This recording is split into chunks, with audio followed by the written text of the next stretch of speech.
Welcome in Kearsarge Area College Permaculture Garden. I'm Leon Milan, I'm a member of faculty here. I just received my tray and forward tray that Greg and his team prepared for us. Inside they put a little wooden stake, so I know that that's the top of my tray. They also gave me this really nifty plan. I know the layout of the tray corresponds to my plan. Maybe we go to the garden and see how we start planting things in the garden. With our tray, we each got this really nice bag of compost. I'm going to distribute my compost in here. And what I'm going to do with the compost is just kind of sprinkle it on the top. So if you grow your own veggies, you're going to eat the veggies because you like the quality of that food. Veggies get their food from the soil. So what you really should take care of is your soil. Because if you have good, healthy soil, then your veggies are going to be healthy and you're going to get healthy foods. Now once we made this garden, I'm never ever going to turn the soil over. So all I'm doing with the garden fork is just loosening it up just a little bit. My garden is ready. The best way to really say when do I plant is to look at what is my soil temperature. It's about 60 degrees. Anything below 60 degrees, your tomatoes are not going to really like that. Make sure that your soil temperature is about 60 degrees or above. The first thing we're going to do, we're going to plant a little tomato. So here is my little tomato plant. What we don't want to do is to grab it and pluck it out.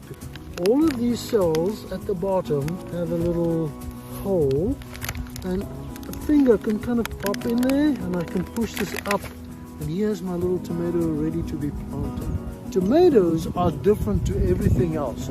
Normally a plant that's the stem of the plant, and down here is the root of the plant. And we want to plant plants right at that line so that the stem is above the ground and the roots are below the ground. Tomatoes are pretty cool. This, what is now the stem, can become the roots if I plant it deep enough. So I'm going to just gently remove those leaves at the bottom. And I'm going to make a hole deep enough to plant my tomato all the way up to there. I'm making a nice deep hole. So the advantage of that is all of that part that's now under the ground is going to become root. So it gives the tomato a lot more place where it can get its food from. The other thing that I'm going to do with all my tomatoes, especially my tomatoes and peppers, I'm going to mulch around them. The reason I mulch around them is because when it rains, the rain releases the spores of all the bacteria in the ground, and that's where the diseases come from. And if I mulch, that's going to prevent it. Just a little bit of lawn cuttings. The next thing we're going to plant is little basil. Basil and tomatoes work really well together. Not only do they taste well together, basil actually helps the tomatoes from insect pressure. It's called an insect confuser because basil's smell is such a strong smell. The insects who are searching for a tomato get confused because they can't find the tomato smell. Now remember, the tomato we planted really deep, the basil we don't want to plant deep. So the basil we're just going to plant up to that level.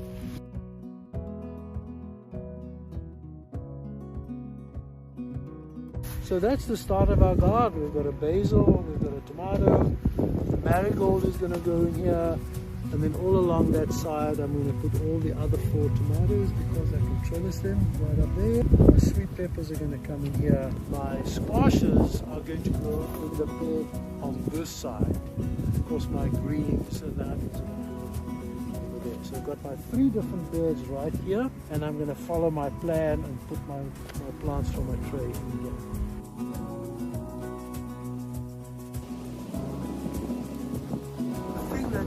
Have to remember is to make sure that those little plants are watered. The best way when people say how much is check, feel it, put your finger in the ground and you'll know if it's too wet or too dry. If you have any questions, refer to the guides that have lots of information, and maybe you could check out the Facebook page. There are lots of other people that are doing the same thing and going through the same thing that all of us are going, so check out the Facebook page. Stay tuned, the next video will be after our plants have grown a little bit and how do we maintain our garden. Thank you.